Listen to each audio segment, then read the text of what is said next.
ఘనంగా రథసప్తమి వేడుకలు జరుగుతున్నాయి. సూర్యప్రభ వాహనంపై భక్తులకు గోవిందుడు అభయమిస్తున్నాడు. సూర్య జయంతిని పురస్కరించుకొని ఒక్కరోజు 7 వాహనాలపై శ్రీ మలయప్ప స్వామివారు దర్శనమివ్వనున్నారు. ఉదయం సూర్యప్రభ వాహనంతో మొదలయ్యి రాత్రి చంద్రప్రభ వాహనంతో రథసప్తమి వేడుకలు ముగియనున్నాయి. ప్రతి 2 గంటలకు ఒక్కసారి ఒక్కో వాహనంపై గోవిందుడు విహరించనున్నారు.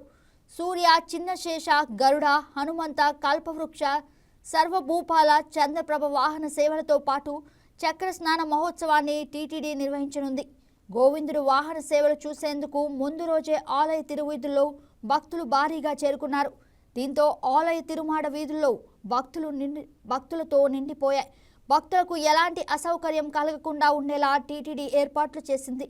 రథసప్తమి పురస్కరించుకొని పలు అర్జిత సేవలను రద్దు చేసింది.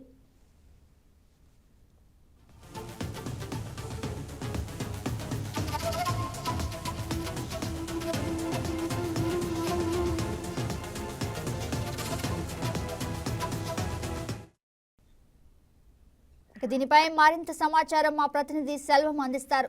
గుడ్ మార్నింగ్ సెల్వం, చెప్పండి అసలు తిరుమలలో వేడుకలు ఎలా జరుగుతున్నాయి?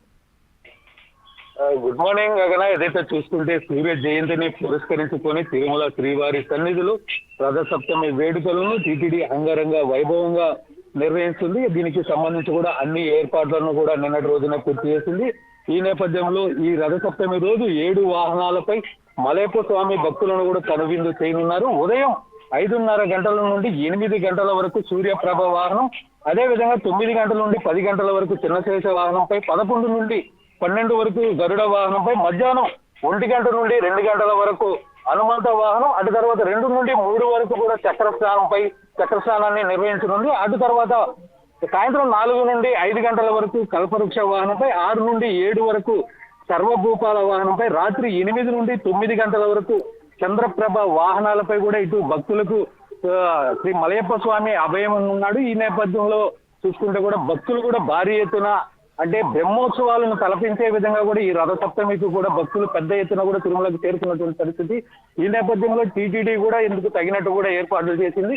దీనికి సంబంధించి చూసుకుంటే సెక్యూరిటీ పరంగా చూసుకుంటే 1260 మంది పోలీసు సిబ్బంది, 1200 మంది విజిలెన్స్ సిబ్బందిని కూడా ఏర్పాటు చేసి ఎక్కడ తోపులాట జరగకుండా కూడా టీటీడీ పక్కా ప్రణాళికలు ఏర్పాటు చేసింది. మరో పక్క గ్యాలరీలో అంటే సుమారు ఈ గ్యాలరీలో 2 లక్షల మంది భక్తులు వేచి ఉండేటట్టు కూడా టీటీడీ ఇప్పటికే వెల్లడించింది. ఈ 2 లక్షల మంది భక్తులకు కూడా నిరంతరాయంగా అన్న ప్రసాదాలు కావచ్చు, పాలు, నీళ్లు, మజ్జిగ లాంటివి కూడా అందించేందుకు టీటీడీ రకాల మెనూతో 52 ఫుడ్ కోర్టులను ఏర్పాటు చేసి వచ్చేటువంటి భక్తులకి నిరంతరాయంగా అన్న ప్రసాదాలను కూడా అందించే విధంగా చర్యలు తీసుకుంది. మరోపక్క దీనికి సంబంధించి కూడా 3700 మంది సేవకులతో ఈ అన్న ప్రసాదం కూడా అందించేందుకు టీటీడీ అన్ని ఏర్పాట్లు చేసింది. మరోపక్క ఏదైతే ఈ చిన్నపిల్లలకు సంబంధించి కూడా ఇటు ఎస్పీ కూడా ప్రధానంగా వెల్లడించారు.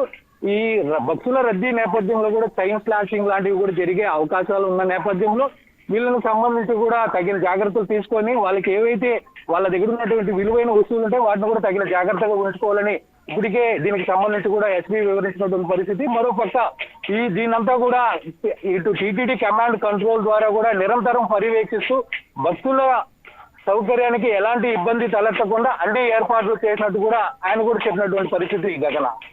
Right Selvam, thank you for the update.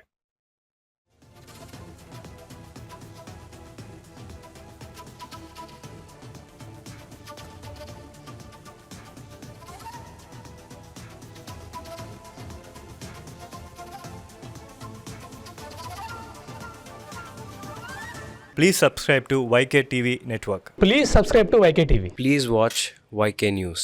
Don't forget to subscribe YK News channel.